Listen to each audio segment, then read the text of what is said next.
Kaixo, arratsaldeon Lerrotxener, songietorriak gure bederatzigarren zuzeneko saio honetara. Entzuten da, ondo? Hor zaudete?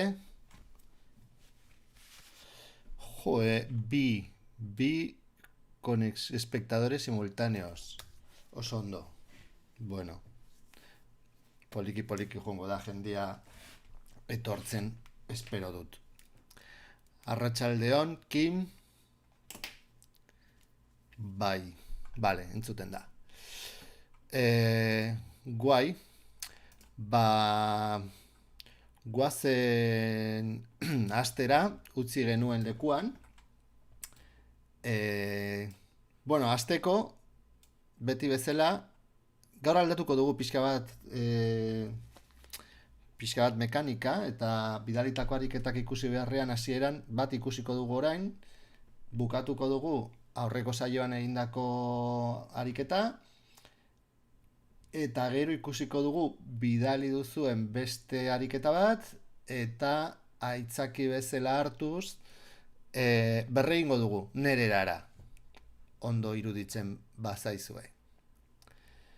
Ez dakit itxo ingo dugu, beste norbait gehiago inkorporatzen den, edo, venga, que más dara. Guazen bidalitako lehenengo ariketa ikustera.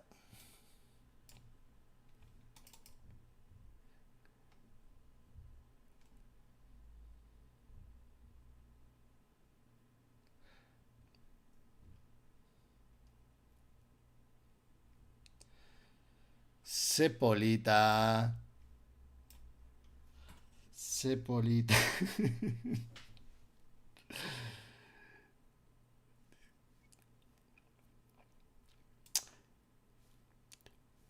Qué guai.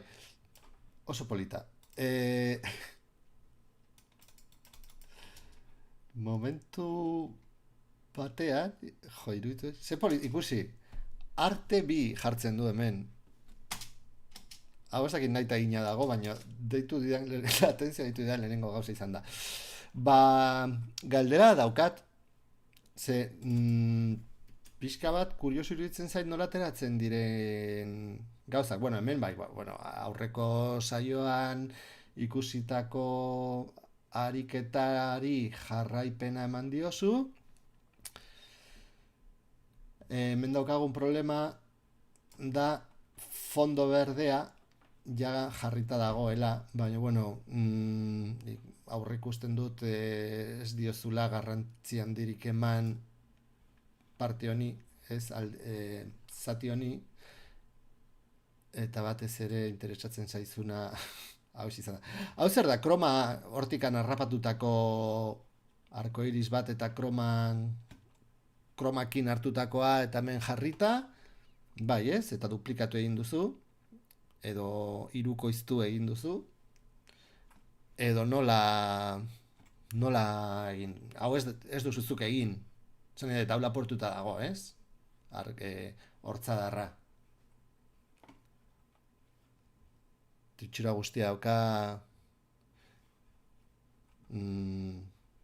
dagoela pixat, horrela batez ere kuriosoa, bueno, hemen ertzetan ikusten diren gauzen gatik, ez? Imperfekzio hauen gatik, eta, bueno, ateratzeko modua ere hemen pixka txuritzen da, ez dago maskara arrunt batekin egina, eta gero, bueno, glitch ere, hau efektu bat aplikatu duzu hemen, eta hauek ere imaginatzen dut izango direlak, bai ez? Kroma edo nolabait kolore lau batekin, bai, lapurtu, hirukoiztu, bai, itxura hori dauka. Eta gero sartu duzu unikornio hau, ikusi genuen bezala, borobila maskara bezala erabiliz, kapa alfa bezala goiko kapa erabiliz, edo dago eske era asko daude hau egiteko, baina oso perfektua dago hemen, bai, ingurua oso ondo moztuta dago, osea horrek, e, nik esango nuke, bai, erabili duzula, eta nahiko ondo gainera, e, aurreko tutorialean ikusitako kapa borobil hau unikornioaren kapa gainean jarri eta alfa edo transparentzia bezala erabili, ez? Eta gero efektu superloko hauek izango dira, ez dakit, ze karo, honek nolabait ari da eragina dauka hortzadarrean. Ikusten duzu, L hau hemen mugitzen denean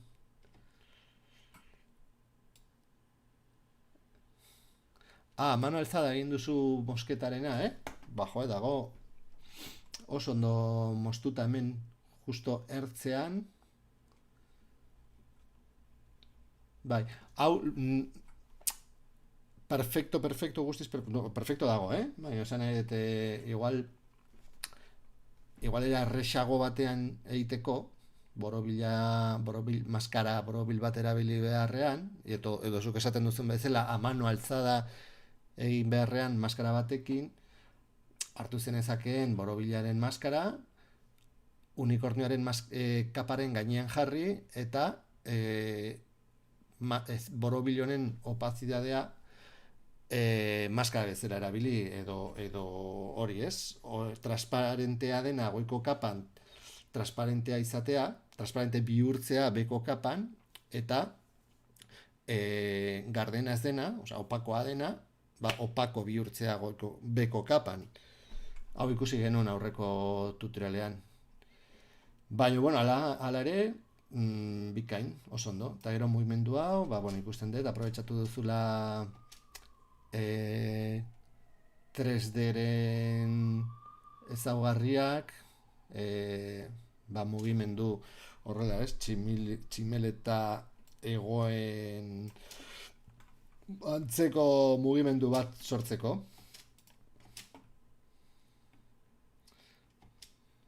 Bai. Kaixo, Amaia. Bueno, ari da, jendea sartzen. Ikusi, jarriko dugu hasieratik, Amaia, berandu sartu zarela.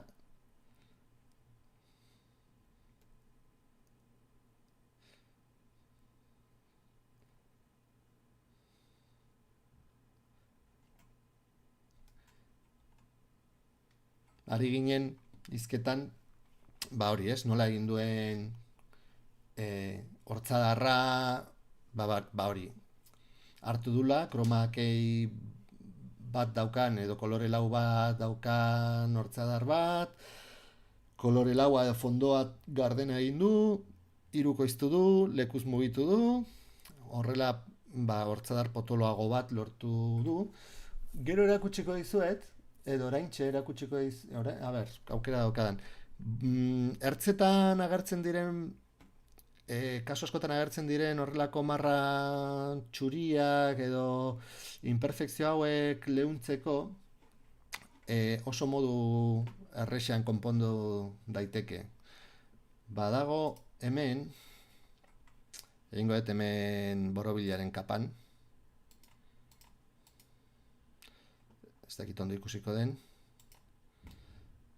baina, bueno, demagun hau dagola hartuta kromakei batekin, ez? Kromakei filtro aplikatzean hartzen ditu zuk designatzen duzun edo kolore berde, kolore urdina, edo zu nahi duzun kolorearen ezaugarriak eta aukeraketa hori, kolore aukeraketa hori, eta inguruko horral gama bat gardena egiten ditu. Eta batzutan horregatik, justu ertzetan batez ere materiala konprimituta dagoenean agertzen dira hori, imperfekzio marra txuri batzuk, edo diente de sierra bat, edo batzutan blur bat, edo horrelako zerbait. Eta hori saihesteko, badago hemen oso erabilgarria den mate edo mate aukera edo filtro honen barruan dago el mate choker, eta honek zer egiten du, igual ikusi da, automatikoki sartzean ikusten duzuen nola ertzetan pixel batzu jaten ditu, ba hori ertzetan sortzen diren akatz txiki horiek konpontzeko balio du. Eta parametroekin jolastuz, bueno, leundu dezakezu asko. Eta beste aplikazio asko ditu, adibidez, bueno, agerpenak eta desagerpenak egiteko, ze hartzen du justu, hori ez, ertzean dagoen informazioa, hortik pixelak jateko eta, bueno, blur gehiago edo gutxiago sartzeko, edo adibidez, gogoratzen naiz, hortikan norbaitek erabiltzen zula, pertsona bat atzetik hartuta, horma baten kontra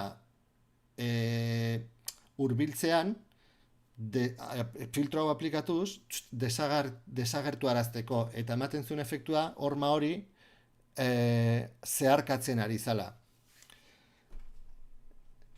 Ez dakit ulertu den, baina horrela erakutsi gabe ez da. Eta orain ez naiz hasiko bilatzen, ze denbora asko galduko dugu. Baina, bale, oso ondo. Jarraituko dugu... Bueno, utziko dugu hau. Bueno, hemen daude beste filtro batzuk, hauek dira, imaginatzen dut, ez? Aplikatu dituzun glitch, edo, bueno, ez dakit. Horrela, hau ez dago eskuzten egin, oza, txani dut hau da, filtro aurre egindako filtro bat, ez?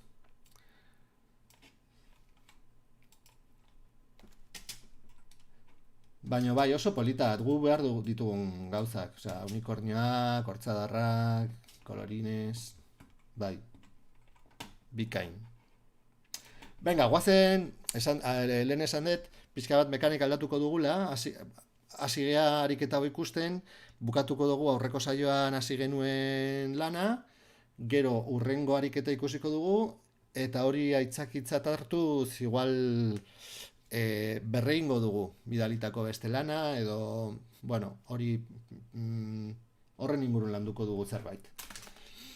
Nun geunden? Hemen geunden. Set channels, vale, set channels ekin egina dago, vale, hor, bai, egiten du kolorekin desfase bat, offset bat egin daiteke, eta, bueno, oso ondo.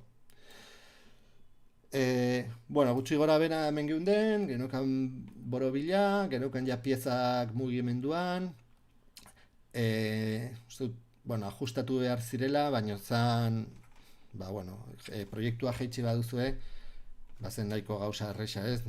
Geneukan, uste dut rotazioa pixka bat horrela biramanda, eta zegoen oso fina, baina, bueno, ikusi dut ez duzuela problemik izan. El set channels, hori da, kasu honetan ez daukago kolore hondirik, eta ez dakit funtzionatuko den, baina ez dakit. Hemen filtroetan set channels filtro honetan, ez un efektillo, bai, hori da. Aplikatzen baduzu, egin dezakezu kanal bakoitza, gorria, berdea eta urdina, desplazatu edo beste kapa baten forma hartuz desorekak sortzeko eta horrelako gauzak egiteko. Bueno, orain, eta gainera, bueno, maskarekin ere jolastu dezakezu, gauza asko egin daitezke. Hartu dezakezu beste kapa bat, bueno, orain ez dugu egingo, segia esan froga egin beharko nuke, hau ez dut asko erabiltzen nik, baino bai, azkenen, eta uste dut hobeto funtzionatzen dula, hemen kolore lauak ditugu, eta filtronek hobeto funtzionatzen du irudiekin, edo kolore gehiago dauden dauzkaten irudiekin. Baina, bueno, pixka bat izango litzateke ikusten duzu, ez? Nola aplikatzen dugunean, hori, ze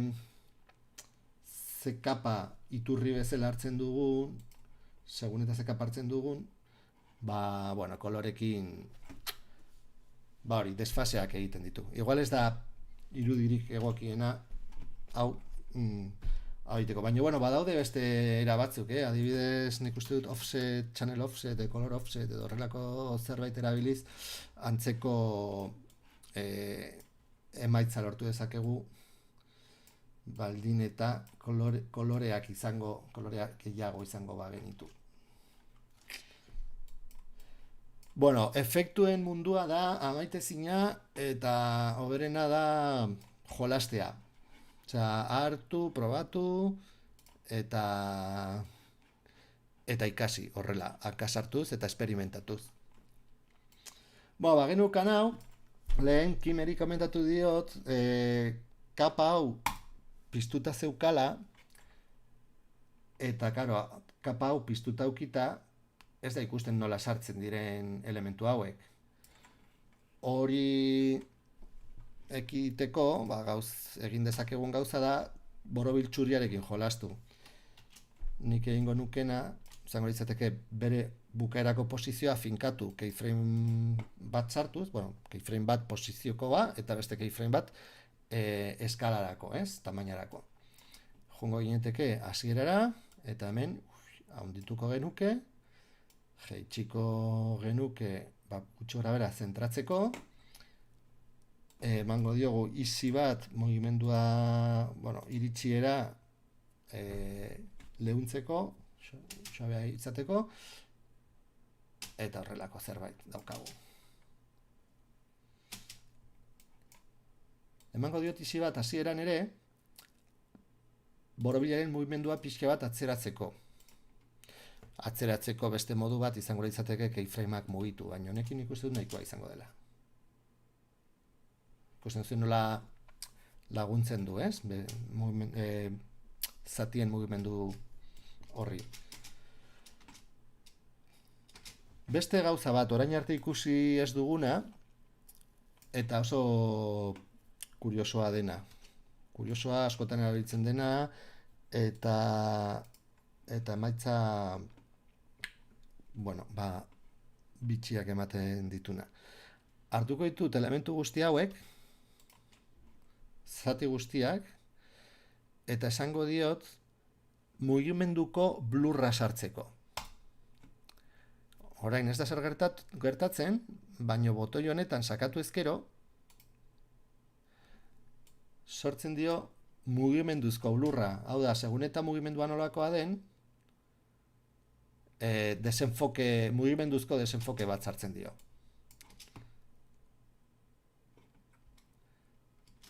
Eta hau, honegia ematen dio beste rollito bat, ez? Emango diot ere borobilari. Mugimendua geroz eta azkarrago izan, blur gehiago sartuko dio, eta mantsoago baldin bada, blur gutxiago izango du. Kasu honetan, borobilaren mugimendua txikiagoa denez, blur gutxiago sartzen dio. Modifikatu daiteke por defecto egiten duen blurra, konposizioaren, hemen sartzen bagara, konposizioaren settings edo ezaugarrietan, hemen, advanced, daukagu, eta hau da kamera bat balitz bezala, el ángulo del shutter, la fase del shutter, zenbat samples, hau da, zenbat aldiz errepikatzen du blur hori daukan forma, ba hori ez, estela hori sortzeko, eta orduan, bueno, pues, balore hauek aldatuz, ikusten duzu nola aldatzen den, ez? Hau, balore hau gehitzen badugu, blurra handiagoa da. Jaisten badugu, desagertzen da. Batez ere, hau erabiliz. Baina, bueno, la fasea ere, bi parametro hauekin jolastuz, ez dakiz azki zer egiten du, baina, bueno, zer ikusia daukan objektiboa baten irekierarekin, ez? Geroz eta irekiago, edo denbora gehiago irekita egonda, ba, sortze ikusten dugun estela edo desenfoke hori, ba, zabalagoa izango da.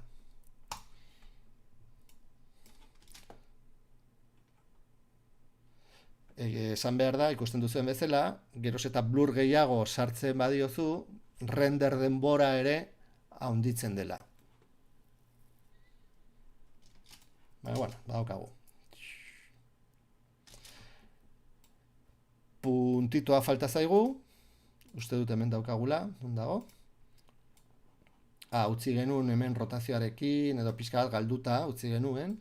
A ber, ze keyframe ditugu, hori da. X ardatzean okertuta dago, utziko dugu 0, eta ez dugu ikusten, seguramente, 3D formak sortzen ditugunean, sakontasuna kontuan hartzen du. Orduan, zerbait, naiz eta goiko kapa batean egon, sakontasunean behan dagoen elementu baten atzean gelditzen bada, ez dugu ikusiko. Orduan, egingo da reset, posizioaren reset bat egingo dut, eta hortxe dago. Hau ez dugu ikusi eta nik asko erabiltzen dut. Bere balore, jatorrizko balorea jasotzeko, edo itzultzeko, ibili beharrean gogoratzen edo eskuz balore guztiak sartzen, resetari eman ezkero, bere jatorrizko hori ez, balorera edo zenbakira bueltatzen da. Eta hemen zer egingo dugu, emango diogu animazio bat, ja formak bere lekura juten direnean, punto final bat sortuko dugu, eskalarekin jolastuz. Hemen dago, egun da bat, emango diogu reset bat, eta egunean bere jatorrizko balorea itzultzen gea. Hemen dago nahi dugun lekuan, kenduko dut, ikusi, null object honek, beti laukitxo bat bezala erakusten digu, baina niri ari zen molestatzen orain, ze elementu txikiekin ari gara jolast, elementu asko daude, edozein momentuan null object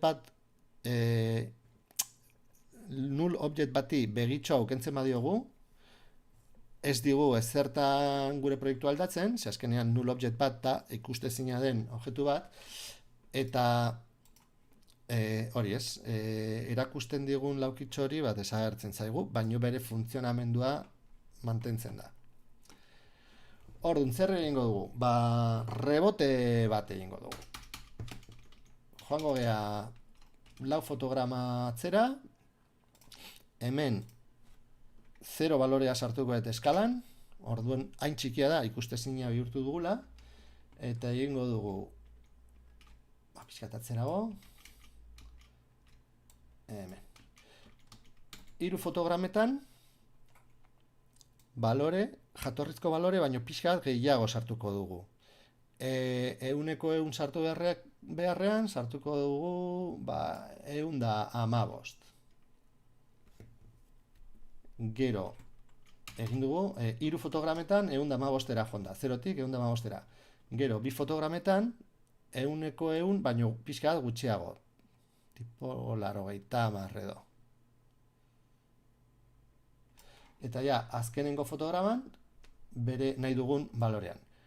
Izi sartuko diogu mugimendua pixka bat horrela, organikoa izateko, esain bortitza, eta lortzen dugu, igual oso azkarra da, baina ikusten da, ez? Animazio hau tipo cartoon, boing, rebote hori. Zergatik egiten du goraka? Nork erantzungo dit, zergatik egiten du goraka? Zentratuta egin beharrean.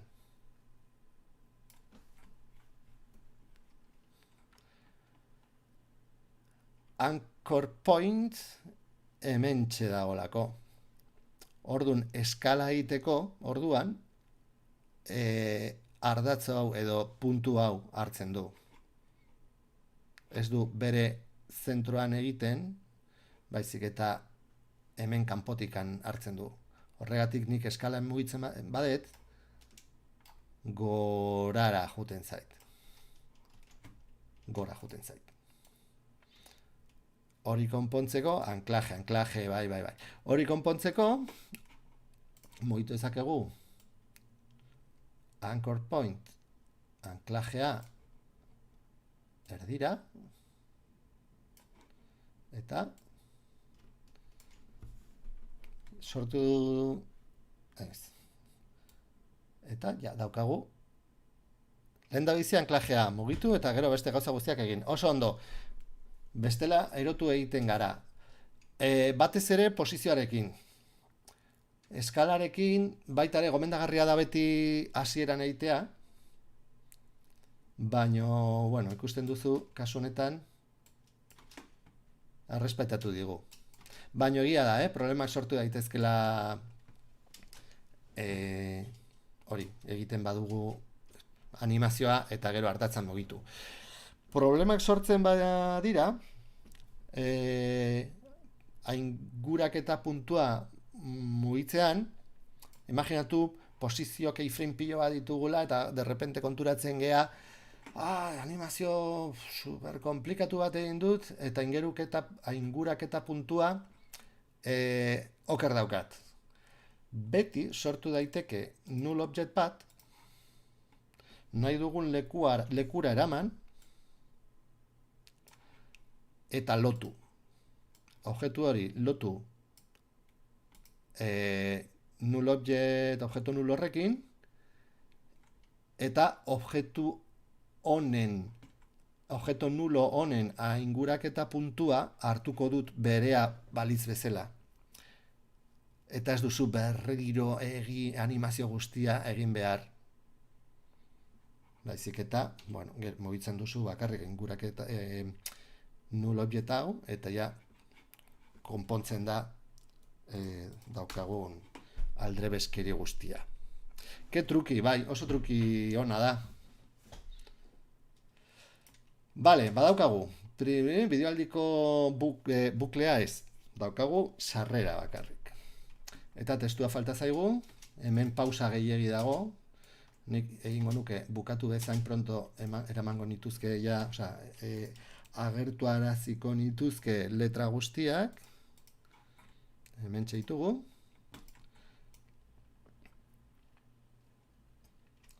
eta, bueno, pues, utziko dugu larrotxen bideo, zer egingo dugu, opazidaderaekin jolastu besterik gabe. Hemen guztiz gardena egingo dugu, fundido normalito bat, eta bideoaldia gauza bera. Ez gea komplikatuko. Zero.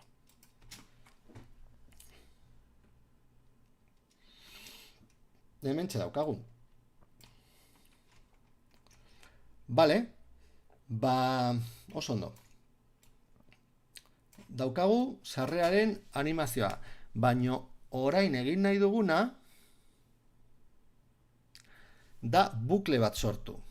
Hau da, bukatzen denean, orain daukagun bezala, ze badakizue, sarreran, bideoaldian, buklean egoten da beti logotxo hau mugimenduan, etengabeko mugimenduan, eta ez ditugu mosketarik ikusten, osea, ez du hau egiten. hau da, animazio bukaerara iritsi, eta berriro porkorte, hasi. Baizik eta bukle kontinua jarraitasuna daukan bideoa da. Hori, orain daukagun bezala nola egin dezakegu? Bueno, bi aukera daude. Bat, azkarra, edo azkarra zentzu ez azkarra egiten dena, baizik eta inteligentea, eta bestea, lan gehiago eskatzen duena.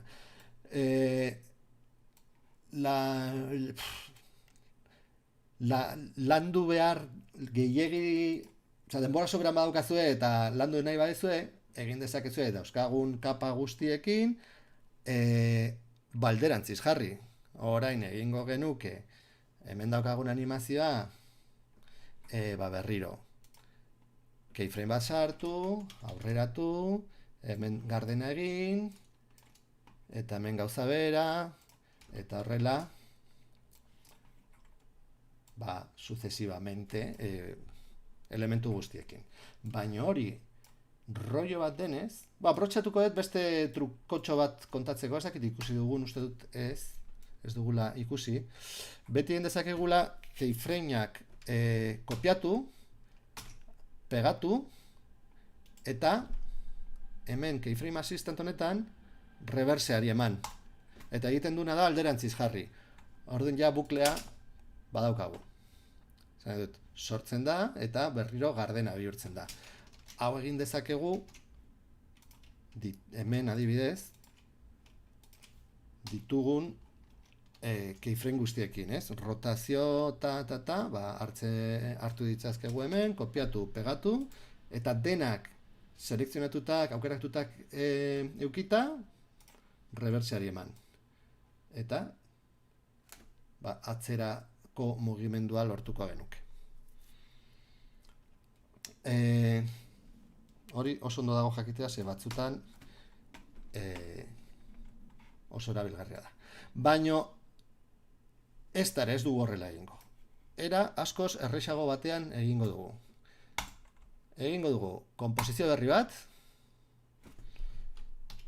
bukle izenekoa, sartuko dugu daukagun animazioa, bideoaldia testu lerroa agertzen den arte, duplikatuko dugu, Ctrl D, bai, truko oso onak ari ikusten nahi gabe. Eta hemen, time, esan diezaiokegu, time reverse, atzeraka jartzea.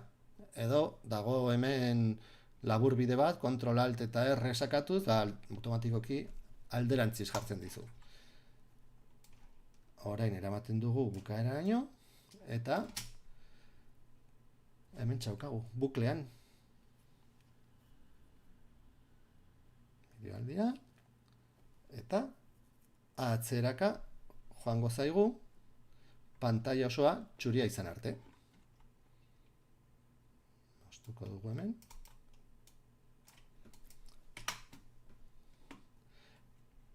Eta horrela, daukagu ja buklean. Klip honekin, guk eramaten dugu antzoki izarrera, eta esaten diegu, klip hau jarri zuek buklean, eta bukaerako fotograma, hasierako fotogramaren berdina denez, buklean jartzean, buklean daukagu. Etengabe, amaite zina.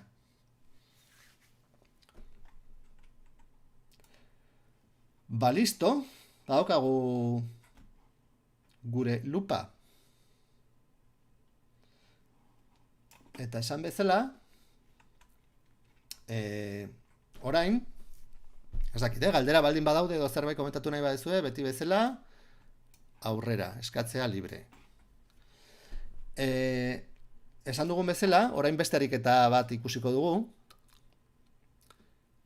eta saiatuko gea, nik uste dut ez digula denborarik emango bukatzeko, baino interesgarria iruditzen zait, jakin gabe nola dagoen egina, nere erara egitea.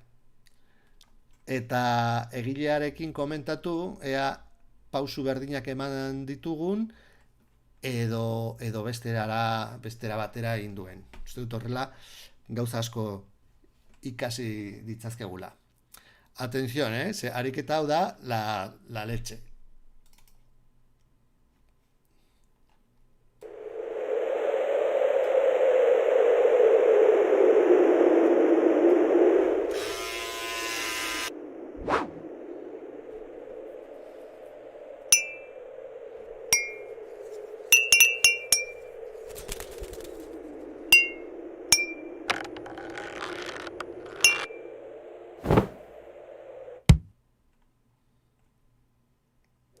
Brutala, ¿eh? Bueno, tremendo. Bueno, zoriondu behar dugu egilea, Amaia, izan da, bueno, ikusi nuenean, esan, bueno, jarraituzuk tutorialak egiten, ze ja zauden mailan edo zer gauza ja egiteko gaizara. Hemen benetanik, bueno, nererara egingo dut, baino fijo pausu batzuk superona, bai, Kim. Pausu batzuk era ezberdinetan egin dugula. Azteko, Amaia, zuk Photoshop erabili duzu, zer nik hau egiteko akatsak. Bueno, baina oso ondo dago.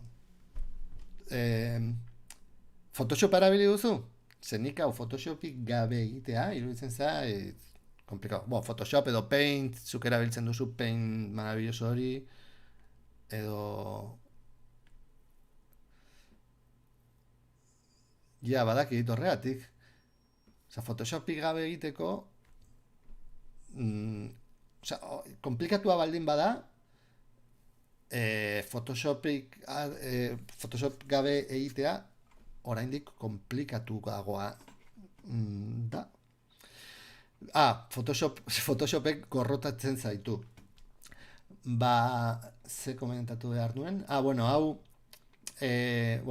kartela gainera kuriosua da, uste dut orain arte, Todo sobre mi madre egin arte, Almodóvarrek beti Juan Gatti Argentinarekin egin zitula, kartel guztiak okerrez banago, eta hau da Oscar Marineren kartela, eta bueno, bere estilo partikularra dauka, eta oso hori oso rekonozible, oso estilo propioa dauka.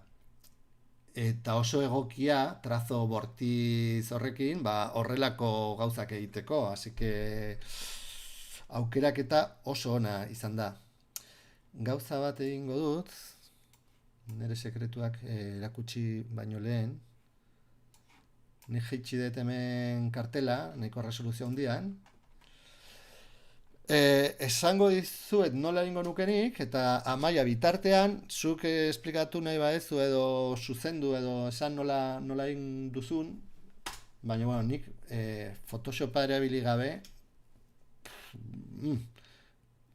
kostatuko litzaidake egitea. Azteko, bueno, hileak. Hileak aukeratzeko, nik erabiliko nuke varita magika hau, beltzaren gainean jarri, hau baino, hau. Eta automatikoki, ematen badiogu hemen kontiguo edo kontaktuan dauden elementu guztiak aukeratuko dizkit. Kasu honetan, beltzaren gainean jartzen badet, varita magika, beltza den guztia eta kontaktuan dagoen guztia selekzionatzen dit. Pixkat faena da, zekaro hau dena lotuta dago. Ez dago elementu bat horrela isolatuta. Orduan adibidez, hilezati hau aukeratzeko, ez dit aukeratzen hilezati solte hau, baizik eta beltza dagoen guztia aukeratzen dit. Hile bakoitza kapa de forma bat, osea, berregin duzu. Ze lana. Ingoet, proiektu berri bat,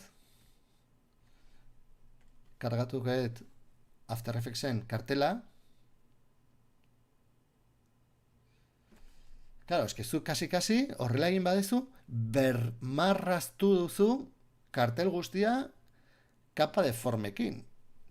Jode, hori da kriston lana.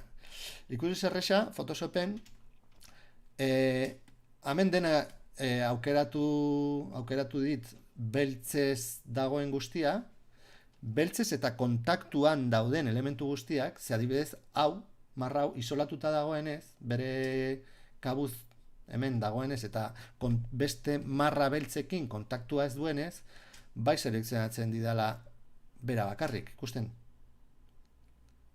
Baino, hile hau aukeratu nahi badugu, beltza den guztia aukeratzen digu.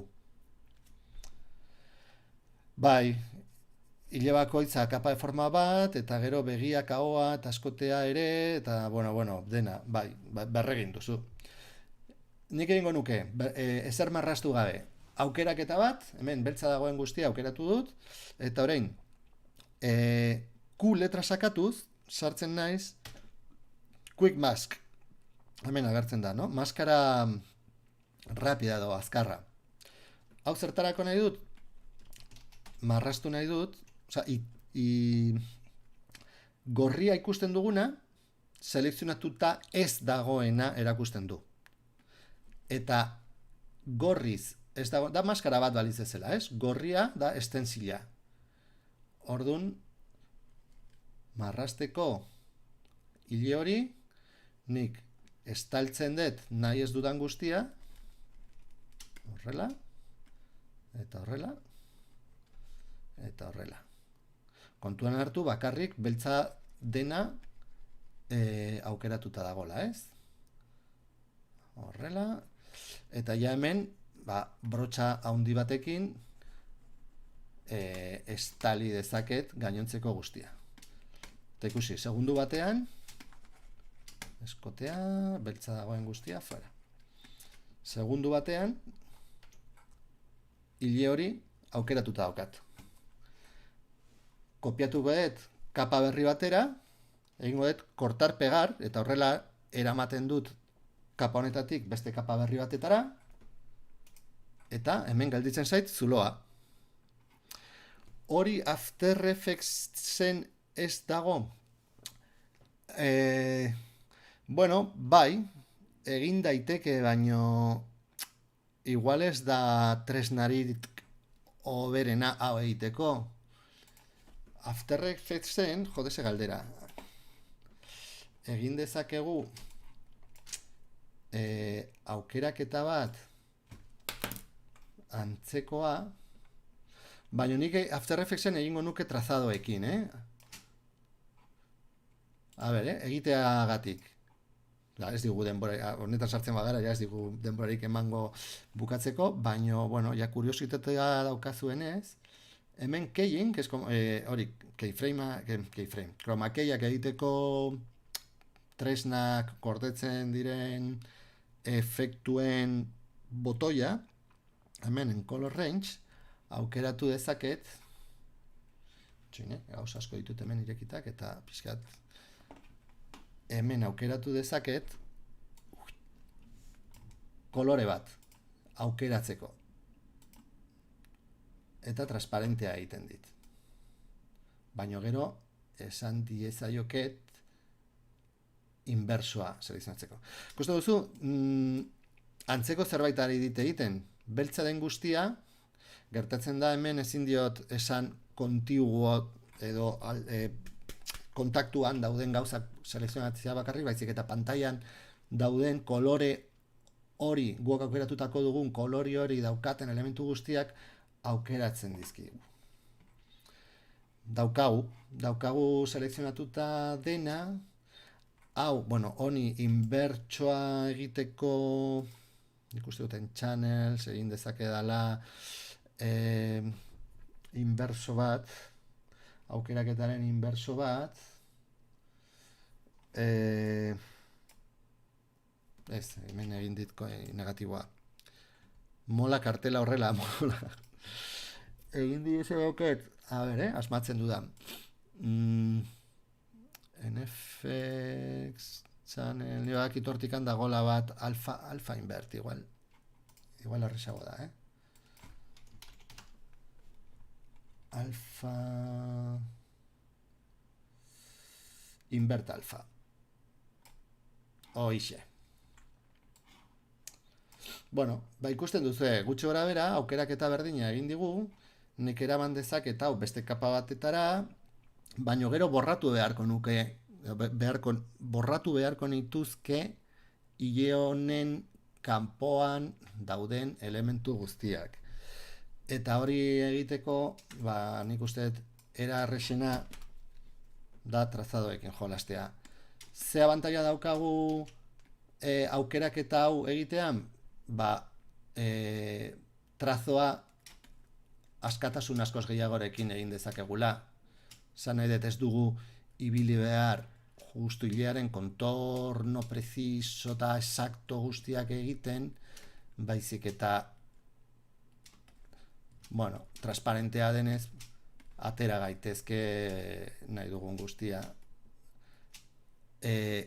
Karo, elementu hauen gainean marrasten dugunean ezik. Ze hauek bai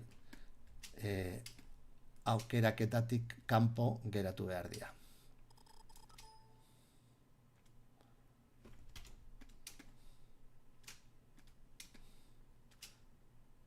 Horrelako zerbait,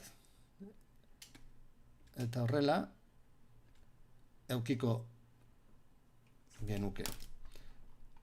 Eta zer gertatu zaigu? Ba ikusi, maskara sartzean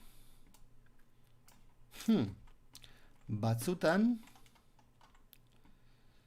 efektua desagertu egin zait. Itxoin, lortzen dugun hau konpontzen, baino ez pentsa. Alderantziz egiten badu, ez da, problema ez da hor. Bai, maskara sartu dudanean,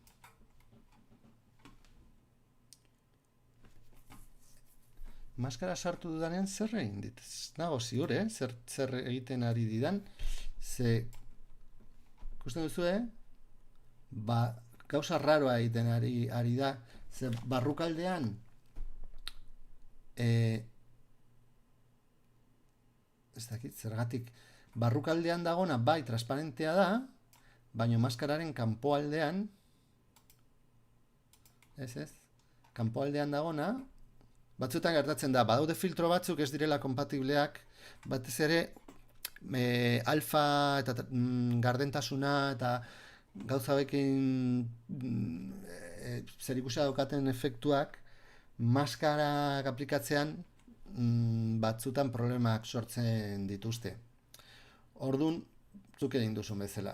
Egin genezaken fuera el color range eta fuera da efektu guztiak. Eta bai, zuk egin duzun bezala. Egin duzu shape layer batekin edo kasu honetan maskara batekin, ingurua jarraitu. Eta hemen kendu. Hori da. Eta honi animazioa eman, eramango genuke anchor point ez dakindun dagoen onera, eta hemen rotazioaren jikin jolastuz,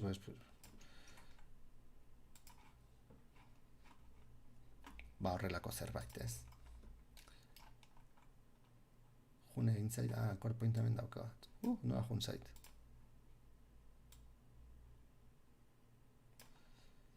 Hala ere, zure ereduan, karo, borratu egin dituzu. Osea, karo, egin duzu maskara txuri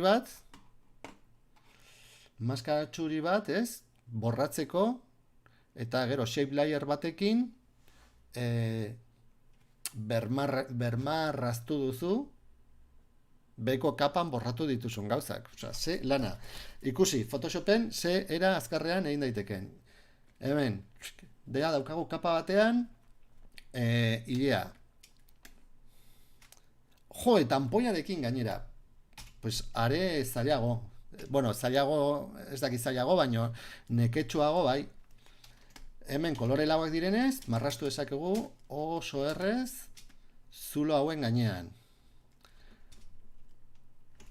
Hartzen dugu kolorea, bestela tanpoi izango balitz, osea, kolore lau bat izango ez balitz, egin beharko genuke hori, ez, klonatzeko tanpoi horrekin. Baina hemen, aukeratu ditzazkegu koloreak, eta, bermarrastzen dugu. Bai, pintzela, eta, osea, marrastu duzu, erabili duzu, aurreko tutorialetan ikusi ditugun klonatzeko eta marrasteko tresnak. Oso ondo zentzu horretan, oso ondo. Ze, hau, igual, azkarroago da egiteko, baina egia da, ez dugula ikusi. Osea, zentzu horretan, zorionak. Oso probetxo handia atera diozu aurreko tutorialei. Eta hemen gauza bera, betetzen dugu fondo hau, eta jarraitzen dugu falta den informazioa sartzen.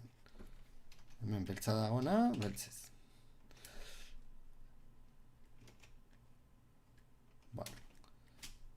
Kasu honetan ere oso perfektua trazadoa, trazoa oso nahiko imperfektua denez, laguntzen digu. Ez da plano arkitektoniko bat. Da oso marrazketa a mano alzada eta pixka bat loditzen bazaigu hemendik edo hortik, ez digu inork ezer esango. Vale? Badaukagu. Hile bat, kenduta. Gauza bera, urrengo hilearekin. Egiten dugu aukeraketa. Kentzen dugu horrela.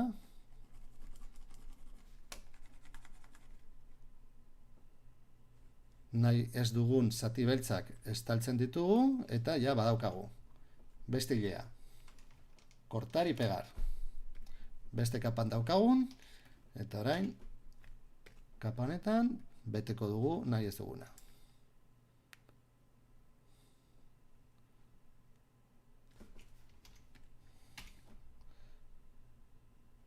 Ya está.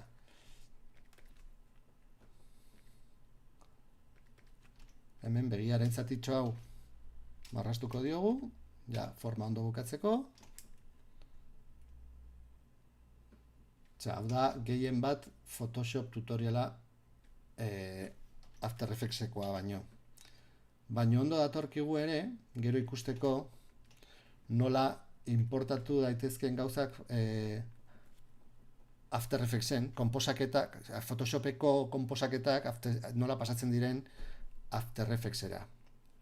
Bueno, eta beste hirugarren hiletxo bat aukeratuko dugu. Hau adibidez.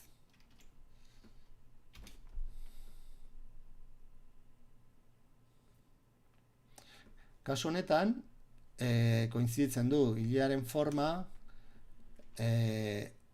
kokotxaren edo aurpegiaren inguruko marrarekin. Orduan, kopiatuko dugu, baino bermarraztu beharko dugu ere mantentzeko aurpegiaren linea edo marra. Asmatu behar dugu, hilea nun bukatzen den,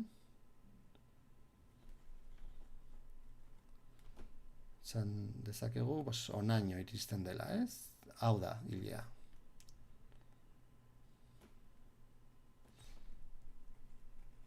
Gainontzeko guztia estaltzen dugu, eta daukagu hile hori. Borobilduko dugu pixka bat forma hau, pixkat organikoagoa izateko, eta hor gelditu zaizkigun zati beltz hauek, kenduko ditugu, eta berriro kortar eta pegar. Eta hemen gelditu zaigun zatitxo hau.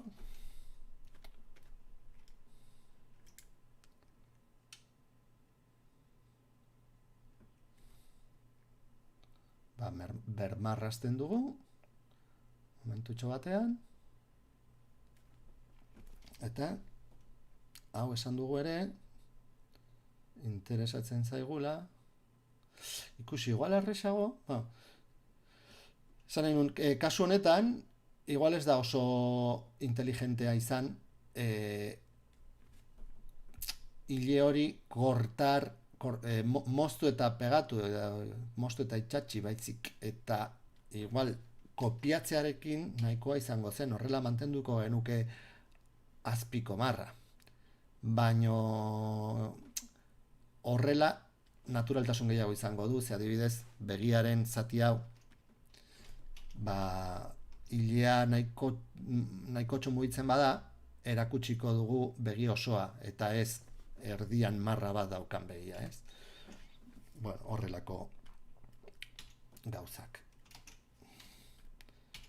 Horrela, eta horrela. Eta daukagu. Orduan, daukagu hile bat, hile bi,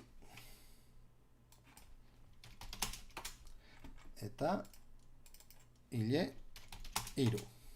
32 ez. Hiru. Gordetzen dugu Photoshop artxibo bezala. PSD jatorrizko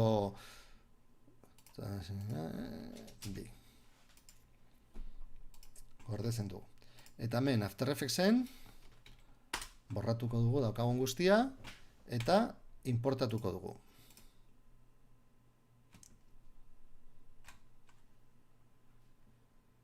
Venga, animo. Jesus. Hemen ikasgaiak eta 9. zuzeneko ikasgaian hauxe da. Eta hemen esaten diogu konposizio bezala importatzeko.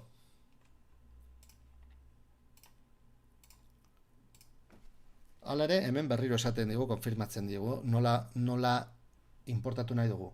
Konposizio. Konposizio bezala importatzen badugu, agertuko zaizkigu geruza guztiak. Photoshopen ditugun geruza guztiak, hau ikusi dugu aurreko tutorial batean. Footage bezala importatzen badugu, kapa bakar bat dena, kapa guztiak pegatutak agertuko lirateke. Kasu honetan, importatzen ditugu, kapa guztiak, eta hemen, konposizionen barruan, hile bat, hile bi, hile hiru. Ikusten duzue, mantentzen dizkigula izenak, ipini ditugun, geruzen izenak. Orduan, hile honi zer egingo diogu? Egin dezakegu, zuk egin duzun bezala, uste dute, zuk egin duzula horrelako zerbait, ez? Hemen, puntu anklaje ipini, eta horrelako mugimenduak sortu, eta gero posizioarekin, haizea, eta, por cierto, oso ona soinuaren lana, sartu dituzun efektuak, primeran daude. Eta, bueno, hau mugimendu nahiko geometrikoa eta egokia marrazki mota honetarako. Baina gogoratzen zeate el Puppet tool honetaz? Uste dut ikusi genula, ez? Horrela, oso gainetikan, Puppet tool honek, eta honekin ja bukatuko dugu gaurko saioa, ikusi zer egiten duen. Sartzen ditugu hemen kortxete hauek, eta erakutsiko dizkizuet sartzen dituen keyframeak, hemen daude. Sartzen dugun puntu bakoitzeko, kapa bat sortzen du efektuaren barruan, eta keyframe bat sartzen du. Muy fan del Puppet. Eta horrela, egin ditzazkegu mugimendu askoz organikoak. Ikusten zer egiten duen? Hau mantenduko dugu bere lekuan, hemen ez dugu puntu hau, keyframe edo kapa Puppet pin puntu hau da. Orduan, la hostia. Orduan, puntu hau geldituta uzten badugu, gelditzen da hau fijo, eta egiten ditugun mugimendu guztiak organikoak dira.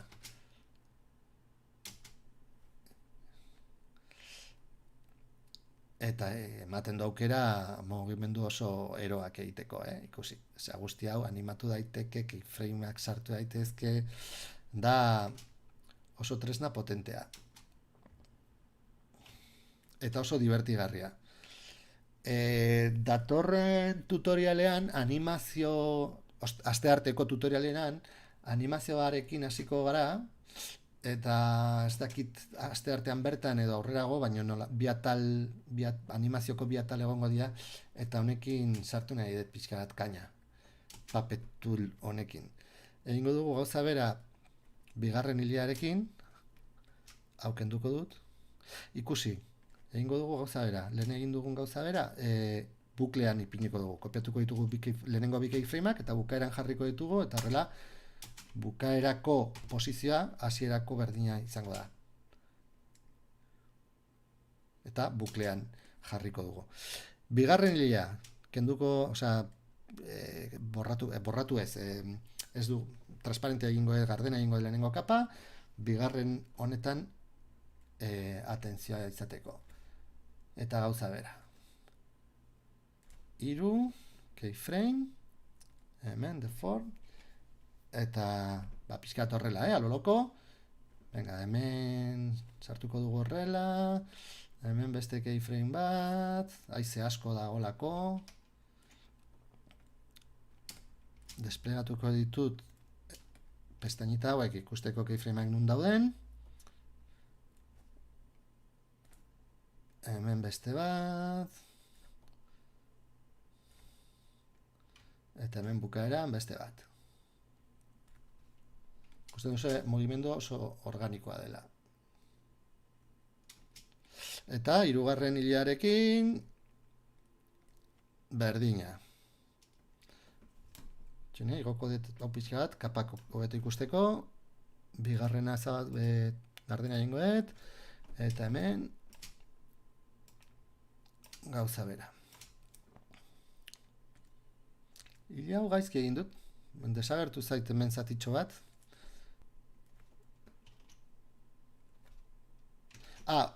Oso, beste gauza oso ona. Hemen akats bat egin dut, ez? Falta zait, ez dakit zergatik ez dut zatitxori kopiatu. Hirugarren hile honetan, handa, gaizki egin dut. Bai, uste dut badaki zer gertatu zaidan. Bueno, berdin du. Egingo du dana, zango da, marrastu. Falta zitzaigun zati hori, hilearen zati hori, marrastuko dugu. Horrela. Eta hau sobratzen zaigu. Hau ez dugu ezertarako behar, zati hori. Así que, borratzen dugu. Orain, grabatzen dugu, artxibaren gainean, Ctrl S, eta automatikoki aktualizatzen zaigu, eguneratzen zaigu. Hemen importatuta geneukan konposaketa. Hori da maravilla bat. Imaginatu, ze gauza egin daitezken, gauzak aldatu edozein momentuan, eta programa berak eguneratzen du Photoshopen, oza, beste programa batean egiten dituzun aldaketak. Behintzat iruditzen zait, badobeko maravilla bat. Hori egin alizatea. Orain ja, nahi dugu neurrian daukagu, egingo dugu gauza bera, sartuko ditugu hemen.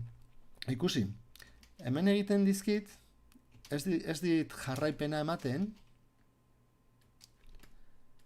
zergatik izan daiteke hori, ikusten duzu nola egiten du hor, erakusten digu inguruko marra. Hau normalean gertatzen da, jarraitasuna ez daukaten elementuekin, hau da, separatuta dauden elementuekin, eta zerbait arrarua ari da detektatzen. Igual, kolore aldaketa txiki bat egon da, edo horrelako zerbait, orduan birpasatuko dut,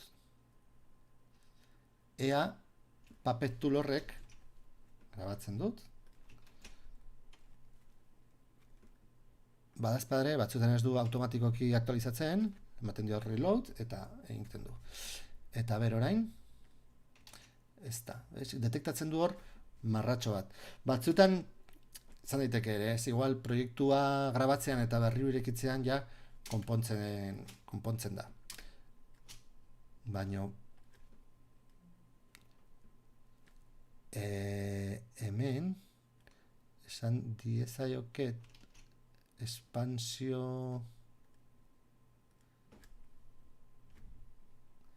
ari da detektatzen hor mosketa bat. Bueno, gure kasurako seguramente grabatzen badut eta berriro irekitzen badut ondo egingo du, ulertuko du. Ze printzipioz marra hirugarren hile honek, osea, ari nintzen esaten Adobeko marabila, justu gaizki ari da egiten. Aktualizazio hori ari da aurretik zeukan zatitxo hori gogoratzen du. Izango diot, rekargatzeko, reload. Esaten badiot, egitek berriro kargatzeko hiru kapa hori, orain bai. Bai, orain bai. Hori izan, gelditu da gogoratzen aurreko forma. Aktualizatu beharrean. Osea, justu esaten ari nintzana ze marabila zana, gaitxe egin du. Baina ikusten duzue, ere, nahiko era erraxean konpontzen dela. Eta gauza era, venga, melena al viento. Así, muy a lo loco. Eta bukatzeko lehenengo fotograma hauek kopiatu eta pegatu. Orain, esango diogu kapa guztiak erakusteko.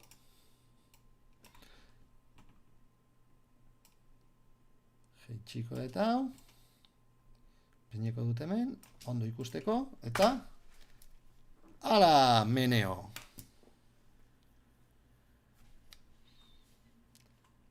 Eta buklean dago. Kasu honetan ere, animazio amaitezin batean. Bueno, ojo, eke guai zurea, Amaia. Osea, ideia zurea izan da, eta ejekuzioan zureare bikaina. Hau da, beste erabat, beste emaitzak lortzeko, baina esan dudana, zuk lortu duzun emaitza, nik oso egokia ikusten dut marrazki mota honetarako. Hau da, kartelaren aukerak eta oso koherentea izan da lortutako emaitzarekin, edo zuk zeneuzkan baliabideak erabiltzeko. Así que bikain, baina bueno, eta gainera eman didazu aitzakia zuzeneko hau egiteko. Betiko moduan, igoko dut artxiboa, zuek ere, jolasteko eta hori da, de trazo gordo, de brotxa gorda, bai. Jolasteko eta ikusteko salseatzeko. Deskripzioan utziko dut lotura. Eta gaurko zau izan da dena, Larrotxeners, mili esker, hortxe goteagatik, eta hurrengo arte. Agur!